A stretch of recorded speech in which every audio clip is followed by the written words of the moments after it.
Anda sedang mendengarkan suara profetis dari para nabi, hambanya.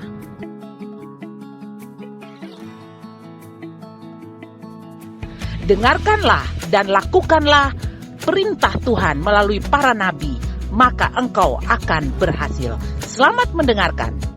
Puji Tuhan. Silakan duduk, Bapak Ibu. Haleluya.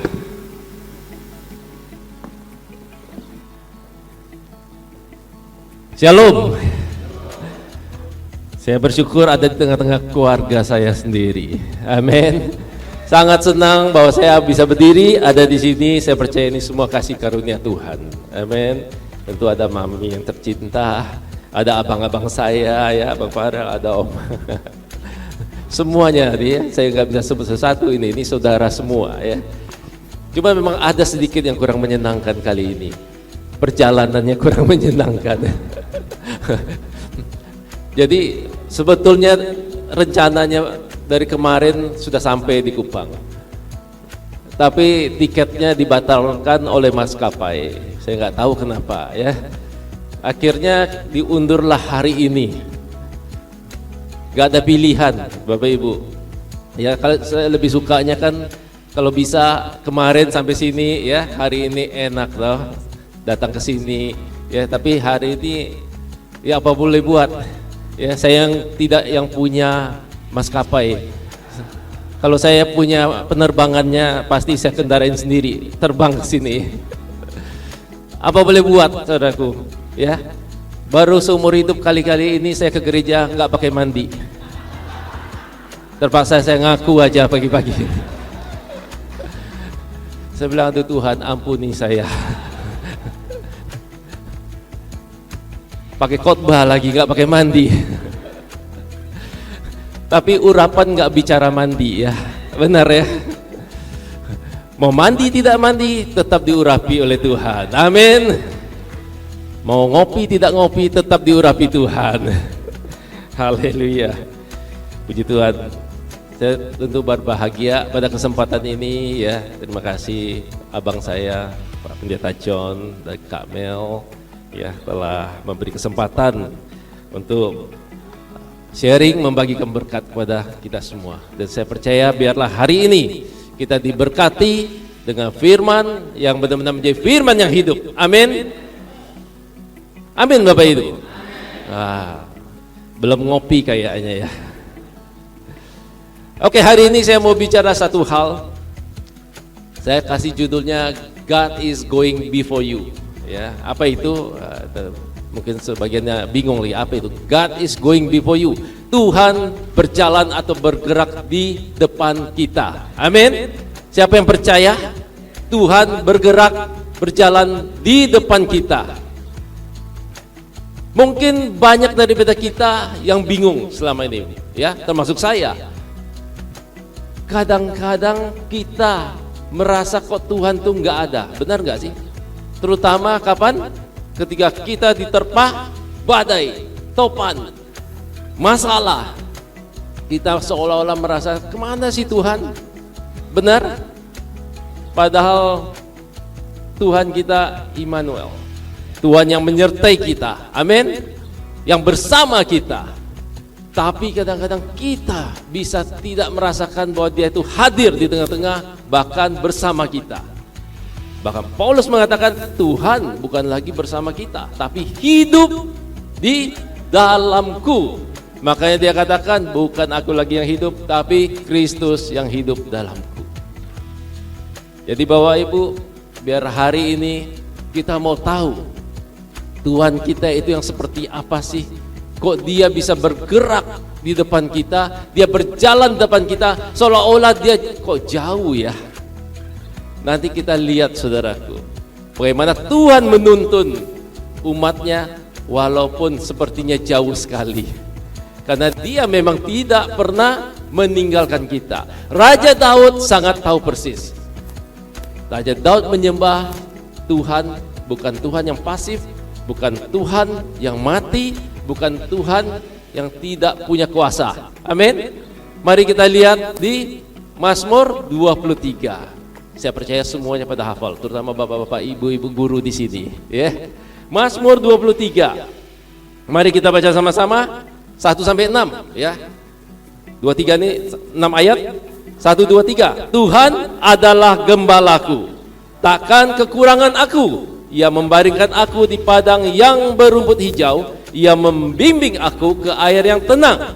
Ia menyegarkan jiwaku. Ia menuntun aku di jalan yang benar oleh karena namanya. Sekalipun aku berjalan dalam lembah kekelaman, aku tidak takut bahaya, sebab Engkau besertaku. Gadamu dan tongkatmu itulah yang menghibur aku. Kita stop dulu di sini, saudaraku. Saya garis bawahi. Apa itu yang saya garis bawahi? Saya garis bawahi bahwa Daud sadar betul bahwa dia memiliki Allah, dia menyembah Allah, bukanlah Allah yang mati, bukanlah Allah yang diam-diam saja, yang suka nontonin umatnya dalam melakukan bahkan bergumul dalam hidupnya. Daud persis berkata bahwa satu, takkan kekurangan aku. Amin. Takkan kekurangan aku. Artinya apa? Tuhanku aktif mencukupkan aku. Yang kedua, Ia membaringkan aku di padang yang berumput hijau. Tuhan aktif membaringkan kita, membawakan kita ke tempat yang hijau, meneduhkan hati jiwa kita. Amin. Yang ketiga, Ia membimbing aku ke air yang tenang. Wah, sudah tidur-tiduran di rumput hijau, dibawa lagi lah ke air yang tenang, ya. Bukan untuk berenang, saudaraku, ya, tapi untuk menikmati air yang tenang, meneduhkan jiwa kita yang mungkin lagi galau. Anak muda bilang galau, ya. Kemudian yang keempat, Ia menyegarkan jiwaku. 5, Ia menuntun aku di jalan yang benar oleh karena namanya. Sekalipun aku berjalan dalam lembah kekelaman, aku tidak takut bahaya. Yang terakhir, sebab Engkau besertaku, gadamu dan tongkatmu itulah yang menghibur aku. Saudara lihat, perhatikan, ini adalah menunjukkan bahwa betapa aktif dan hidupnya Tuhan kita. Amin. Ada berapa kali, berapa hal yang dilakukan di sini? 1, 2, 3, 4, 5, 6, 7, 8. Ya, baru separuh ya kita baca. Ini 1 sampai 4, ada 8 hal Tuhan bekerja dalam hidupnya Daud. Kita lanjutkan lagi, ya. Dilanjutkan lagi, dikatakan, Engkau menyediakan hidangan bagiku di hadapan lawanku. Engkau mengurapi kepalaku dengan minyak. Pialaku penuh melimpah. Kebajikan dan kemurahan belaka akan mengikuti aku seumur hidupku. Aku akan diam di dalam rumah Tuhan. Amin. Kalau ditotalin, kira-kira ada berapa hal yang Tuhan kerjakan dalam hidup Daud? Pernah dihitung? Yang saya garis bawah itu lebih kurang 13 hal yang Tuhan kerjakan. Apa itu saja, saudaraku? Takkan kekurangan. Tuhan menyediakan, Tuhan membaringkan, Tuhan membimbing, Tuhan menyegarkan, Tuhan menuntun, Tuhan menjauhkan dari bahaya, Tuhan beserta, Tuhan menghibur, Tuhan menyediakan hidangan bagiku di hadapan lawanku. Luar biasa. Saudara ngerti? Di depan lawanku Tuhan sediakan hidangan. Ngerti ya? Kalau kita berperang, saudaraku, ya, kalau kita menang, kita ngapain? Bukan tidur istirahat, pesta-pesta. Benar? Makan. Bayangkan, Daud bilang, Tuhan Engkau menyediakan makanan, hidangan di depan lawanku. Artinya apa? Kemenangan sudah ada di pihakku. Belum berperang aja, Daud percaya bahwa kemenangan sudah ada di pihakku. Ada 13 hal yang Tuhan kerjakan di dalam hidup Daud. Makanya Daud berkata, muncullah di Mazmur 23 ini, saudaraku, Tuhan adalah gembalaku. Berapa ayat tadi? 6 ayat, tapi ada 13 hal yang sudah dikerjakan Tuhan. Dahsyat enggak Tuhan kita? Bukan 1 ayat 1 hal, 6 ayat tapi 13 hal. Saudara tahu berapa ayat yang ada di Alkitab kita? Ada yang tahu? Kalau ada yang tahu, saya traktir makan siang. Nggak pernah hitung lah. Ada 13.102 ayat. Nah, kok saya bisa tahu?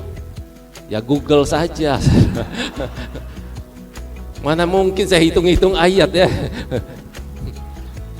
13.102, bayangkan 6 ayat saja Tuhan bekerja 13 hal yang luar biasa. Apalagi 13.000 ayat. Bayangkan berapa puluh ribu yang Tuhan bisa kerjakan, bahkan mungkin ratusan ribu hal dalam hidup saudara dan saya.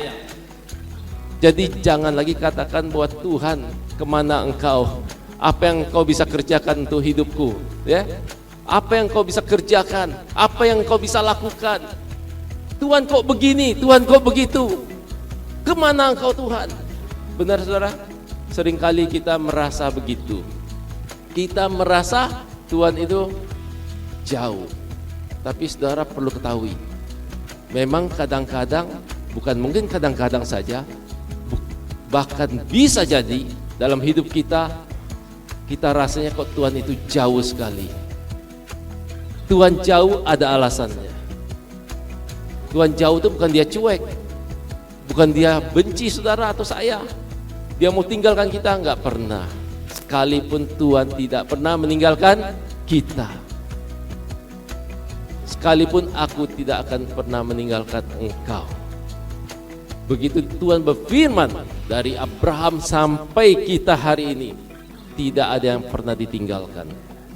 Tapi kok bisa kita merasa kadang-kadang Tuhan itu kok jauh sekali.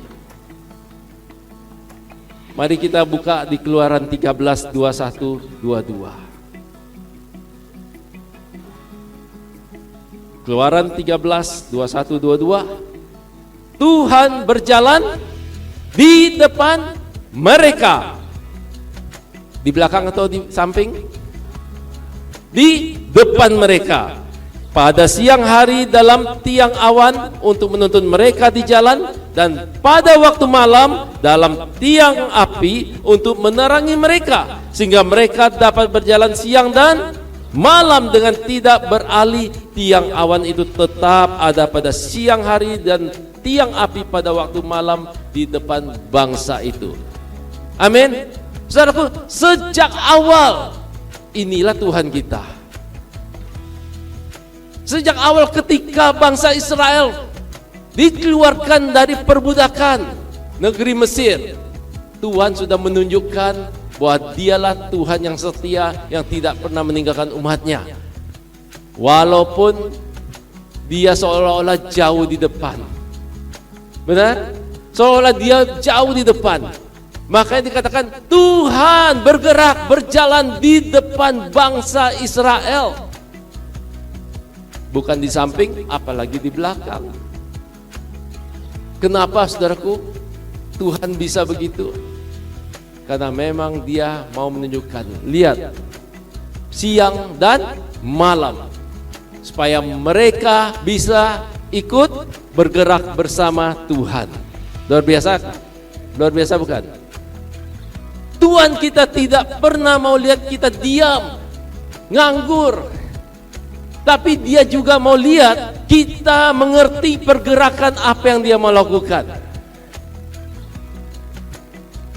Saya dengar khotbah belakangan, ya, Pak Pendeta John luar biasa, sangat-sangat profetikal. Saya percaya itulah tuntunan Tuhan. Saudara, jangan berleha-leha santai-santai. Ikut cepat, karena itu bicara tiang awan, tiang api yang lagi menuntun kita. Kalau kita santai-santai berleha-leha, ya ketinggalan. Ya. Yang sibuk mau apa? Urusan diri sendiri. Sibuk nyari ini, nyari itu, ya ketinggalan. Bahkan bangsa Israel, saudaraku, ketika tiang itu bergerak, wah, nggak pakai aba-aba lagi. Mereka harus cepat lipat semuanya, ya, lipat tendanya, lipat tasnya, bawa ini, bawa itu, jalan. Benar? Siapa yang santai-santai masih tidur, ya kan? Yang gak jaga-jaga, ya ketinggalan. Tuhan mau kita ikut bergerak bersama Dia. Amin. Karena Tuhan mau lihat umatnya betul-betul menjadi pemenang. Dia tidak mau melihat kita menjadi orang yang kalah dalam hidup ini. Saudaraku, dari awal Tuhan menyatakan bahwa Dia sungguh adalah Allah yang bergerak di depan umatnya. Mari kita baca, saudaraku, ayat yang lain di Yesaya 45:2. Ini alasannya. Kenapa Tuhan selalu ada di depan? Kita baca bersama Yesaya 45:2. Aku sendiri hendak berjalan di depanmu dan hendak meratakan gunung-gunung, hendak memecahkan pintu-pintu tembaga dan hendak mematahkan palang-palang besi. Udah nangkap, saudara? Udah jelas?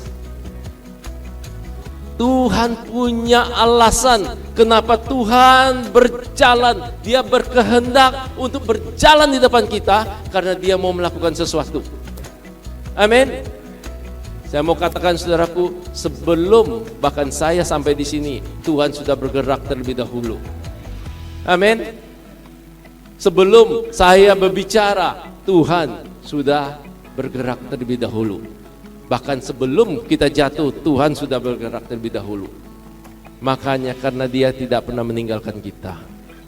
Sebelum apapun kita lakukan dalam hidup kita, Dia ada di sana terlebih dahulu. Maka dikatakan, Tuhan katakan kepada kita ini, aku hendak meratakan apa? Gunung-gunung. Dan aku memecahkan pintu-pintu tembaga dan hendak mematahkan palang-palang besi. Kita semua, Tuhan mau menjadi orang yang bebas, orang yang merdeka. Tidak ada lagi ikatan-ikatan, tidak ada halang-halangan. Walaupun kenyataannya seringkali kita melihat benturan-benturan, benar? Halangan-halangan dalam hidup kita. Tapi kalau kita percaya Tuhan tengah melakukan sesuatu di sana, kita akan terus bergerak. Kita mengikuti Dia, kita mengikuti tiang awan itu. Kalau saudara berhasil mengikuti dengan setia kegerakan Tuhan, maka hidup kita semua juga ikut bergerak.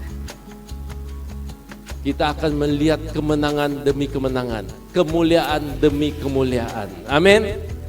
Semua rintangan sudah dipatahkan terlebih dahulu. Tuhan sudah meratakan gunung-gunung, dibuatkan jalan-jalan. Ada lagunya ya, benar ya? Lagunya bagaimana? Saya lupa itu. Ada yang tahu? Jalan-jalan yang bergelombang, gimana lagunya itu? Nah, Pak Marcel hebat.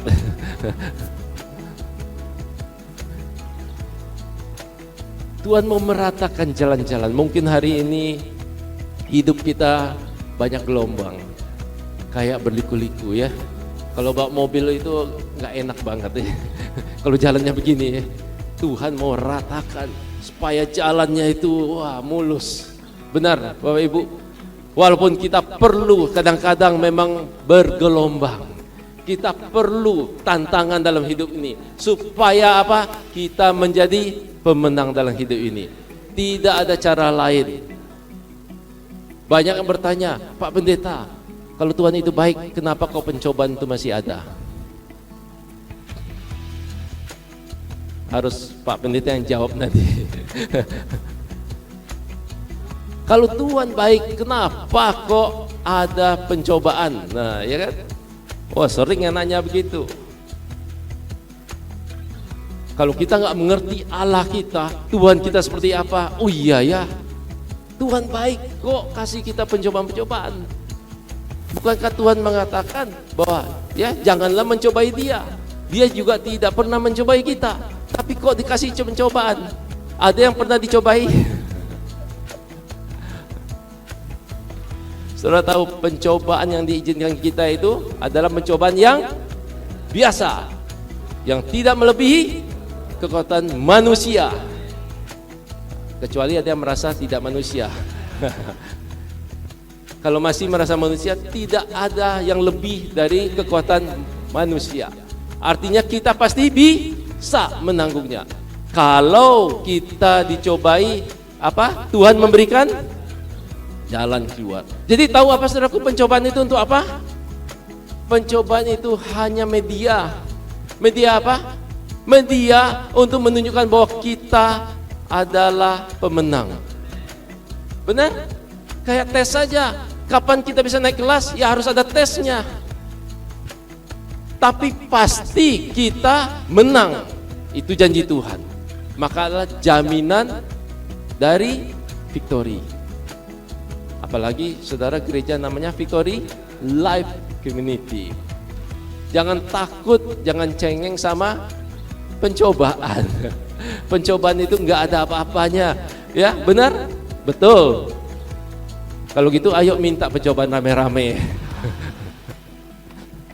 Takut kan? Coba lihat kiri kanannya, ayo berani. Orang yang takut dalam pencobaan, tantangan, ya, yang takut saudaraku, ya tinggal kelas terus, di situ terus dia.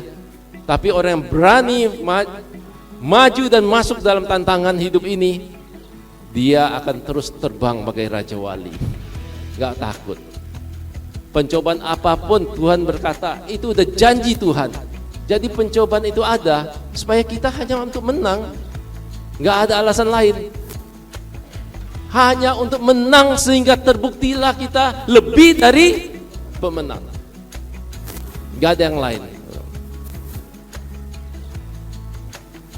Sama halnya Tuhan berkata, aku hendak berjalan di depanmu dan hendak meratakan gunung-gunung dan memecahkan pintu-pintu tembaga dan hendak mematahkan palang-palang besi. Aku hendak berjalan. Banyak hal kadang-kadang kita nggak bisa melihat, Bapak Ibu. Saya teringat kira-kira sebulanan lalu kami satu jemaat dioperasi ya, karena ada benjolan dan di perut dia juga ada benjolan, diduga kanker, tapi puji Tuhan tidak kanker ya. Setelah dibiopsi tidak, tapi dia sempat menjalankan operasi ya, dari takut ya, kita encourage, kita dampingi, kita doakan sampai dia berani. Akhirnya ya dia operasi masuk. Dia seorang guru ya, orang asing, orang Filipina. Setelah itu saudaraku, selesai operasi, wah kita bersyukur, semua lancar, bersyukur. Nah tiba terakhir sudah selesai, tinggal apa? Tinggal bayar, jangan lupa. Sudah lancar, ya terakhir ini bayar ya. Dia ada asuransi, ada ya. Ada asuransi. Nah istri saya Ibu Mei ini mendampingi ya. Saya nggak bisa masuk karena memang yang dampingi kan nggak bisa rame-rame, jadi saya tunggu di bawah aja ya. Nunggu berapa jam, ngantuk-ngantuk, dingin-dingin ya di hospital, di rumah sakit begitu kan, dingin AC-nya ya. Saya nggak bisa naik, nggak bisa apa-apa ya, hanya duduk sambil doa, Tuhan kau tolong operasinya supaya berjalan baik dan lancar ya. Sampai hari terakhir selesai, kita ke sana lagi ya. Sudah mau keluar, dihitung bilnya. Berapa saudaraku? Hampir 100 juta.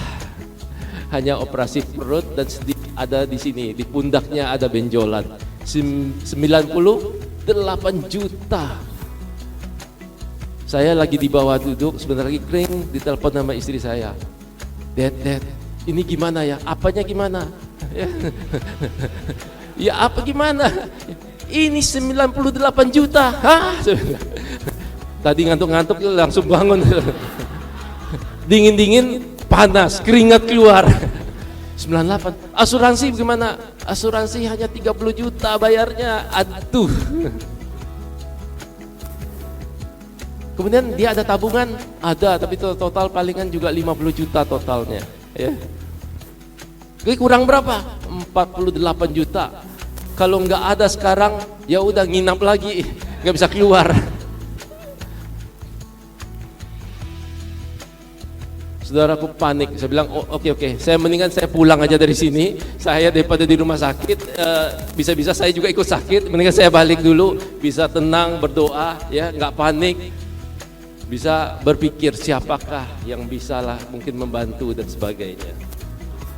Nah itu kan kita, manusia kita ya, kita lupa kadang-kadang, padahal Tuhan selalu bergerak di depan kita. Sebelum kita berpikir, Tuhan sudah lakukan sesuatu. Sebelum kita berencana, Tuhan sudah lakukan sesuatu. Tapi itulah kita selalu memakai otak kita. Apa ya caranya ya? Satu begini, plan A begini. Kalau gagal plan B begini, gagal juga plan C. Kalau bisa sampai plan Z, ada seterusnya. Dia sampai nangis-nangis. Ya, istri saya juga panik.